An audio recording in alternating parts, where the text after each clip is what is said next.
Welcome in. This is Mr. Fazulio for American History. How you guys doing? Hopefully we're hanging in there day by day. Our little virtual open house. Basically want to walk you through some things. Get to know me a little bit better, possibly, as we go through this. So with American History, I'm Mr. Fazulio, and just a little quick background about me. This is my 25th year teaching. Um, of being in the district, and I did 2 years of middle school, Granger Middle School, and this is my 23rd year here at Waubonsie Valley. Um, and so, been in the district a while, as you can see here, like class of instruction. I've done government, American history, world geography, uh, throughout my career. This year, again, doing government, American history, and world geography. So I have three different classes. Um, Also, former head baseball coach here for 14 years, from 2000 to 2014. You can see me up there at the top of the screen. That call didn't go our way, if you could guess it. But like I said, I'm normally a pretty calm individual. That moment I was not. However, I am very, very, very calm and laid back, I think. As you see in the upper right, my family consists of my wife, Kristen, and son, Logan. He is 6 and in first grade, also doing remote. So I know we're all dealing with these challenges together as best we can, from teaching to you and trying to, juggle home life and holding your son or daughter accountable. And we're trying to do the same also. So I think through all this, we're all in this together for sure. And of course, my wife and I celebrate our 10th wedding anniversary. So that was pretty cool. And this summer, we were able to still get to do the things we normally do. Traveled out to the East Coast to the beach, so we were able to do that. So that was great. Enough about me. Moving on to the class for the most part here. As you can see, goals for the students.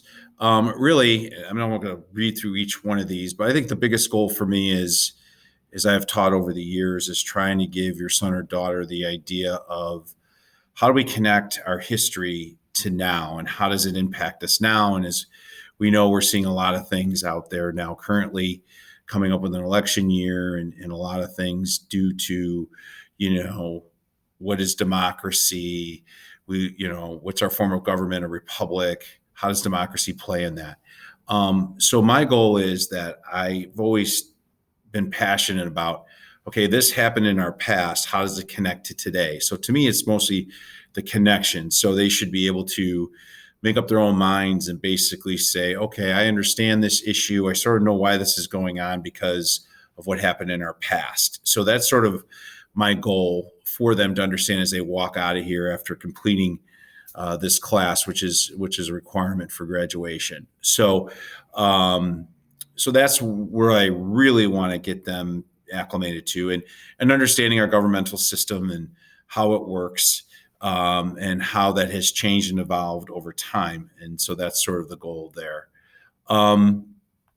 Also, areas of study. So you guys will see us do American Foundations, which we started last week. We looked at Jamestown and the Puritans and how we sort of get set up here and get moving forward. Then we'll build to the colonies. And then we build to why we want to break away from Great Britain into the American Revolution, which is sort of that foundations, Declaration of Independence, the importance of that, and how that sets up our new nation, which would be the next unit, which really looks more at the constitutional issues, how we framed our Constitution, how we created it.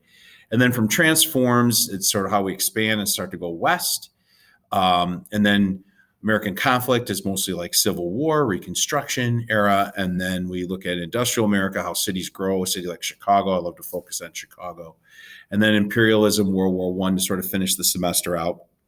Now we become sort of a global power, especially after World War I. And second semester, you can see is a little bit more from boom to bust, Great Depression, Roaring '20s, Great Depression, then World War II, Cold War, civil rights in Vietnam. And then we have like a culminating, at the end of the school year, like a culminating project that they do called an image project, which is part of their final exam, sort of ties all second semester together, one part of their final. So that's quickly where we're going to be covering and where we get started. And we move pretty fast, guys, overall, because we want to try to tie in all of our history.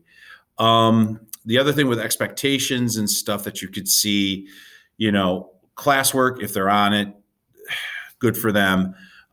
Typically, if it's late, it's half credit. But if there's issues going on, I know there's stuff that happens and within your homes and stuff, and things come up. Students are pretty good already with communicating with me, but it's easier for me to work with a student when they communicate with me and let them know what's sort of going on in a way so I can work with them. But if they're just not turning it in and there's no communication and it's just a consistent thing, then obviously half credit on late work pretty much throughout the whole school year. Performance assessment and reassessment, something I'm going to talk about here in a minute. That would be like within each unit, we're going to do like 2 to 3 reassessments or performance assessments, which could be, we have these things called anchor texts we looked at, like the Declaration of Independence we're going to look at. That's an anchor text. We really want them to dive in and understand that primary source. So that could be worth X amount of points, part of performance assessment.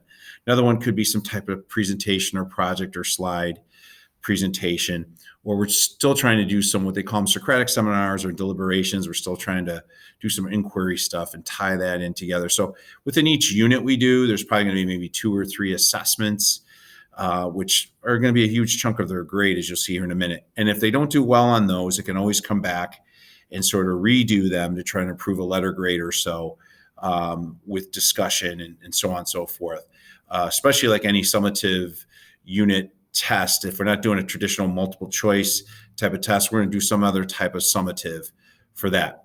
So basically what you see here is you see the performance, those are performance assessments I just talked about. So if I do some type of summative at the end of the unit, answer 4 or 5 questions and do it in a good, timely, and are very, very presented very well in a manner that they succeed, that's going to be worth 25 points or something like that, but it's going to be their overall 80% of their grade. So those 2 or 3 things within each unit tie into those performance assessments. Homework, like I said, again, if you don't notice already, the kids are doing a lot of outlining from we don't have a textbook, but I'm putting the sections online. They're doing those, learning how to do note taking, processing a lot of data and how to sort of condense it. When we're in the classroom, that'll be an easy thing because we'll just pick that back up once we get back in person, hopefully soon here. And then the final exam is something a work in progress with the other government teachers. They're going to have some type of, combined assessment throughout the whole semester. It could be writing, it could be presentation, could be a deliberation. So we're still sort of working on that with some of the other U.S. history teachers for that. And then engagement feedback, there's really no percentage to this, but maybe every couple of weeks I'll try to put something in gradebook, be like, hey, if your son or daughter has been really on it and getting their work in, they're doing great. Hey, they get a 3. They're always on task and attention to detail. If there are 2, if there are 1, seldom. 0, never. Like they've totally checked out and you sort of not aware of it. That sort of gives you a little heads up in the grade book. So that's sort of the breakdown of our grading procedures, which I did in that one video. I did explain to you guys. It's on Google Classroom. You could pull it up from there, and it sort of goes through some of these things a little bit more greater detail, how we use Zoom and all that. Contacting me, guys, it's probably the easiest way to contact me through my school email and for me to get back to you in a timely manner, as I have like the office hours below. That's probably the easiest thing. We're learning with the teacher view. It's a little more tricky for me to get back to get it, to access it, to open it, and me to give you a quick response. So I would say school email is the best way to contact me, or you see my phone number there. It puts a message in and then it goes into my voicemail. So or my email, I will see that. So I would strongly suggest that. I told the kids to do that too. Like they have like an assignment they want to ask about, at like 6 o'clock, 7 o'clock at night. If they want me to get back to them in a rather timely manner, that's the best way to do it, through my school email, if they expect me to get back to them in a reasonable time. Also, school day, guys, I really don't have office hours, or it sort of fluctuates here and there. But I mean, if you send an email in the morning, I will get back to you within that school day and respond to you and any questions that you may have. So usually after the 4 o'clock hour, so on, stuff like that might be a little bit tougher, might not get to you more in a timely manner. As we all know, we're sort of with all our families adapting and handling any challenges that we have at home, right? So I'll try to get back to you in a reasonable time. But other than that, I would say, try not to use the student view, or don't use the student view to email. Use the typical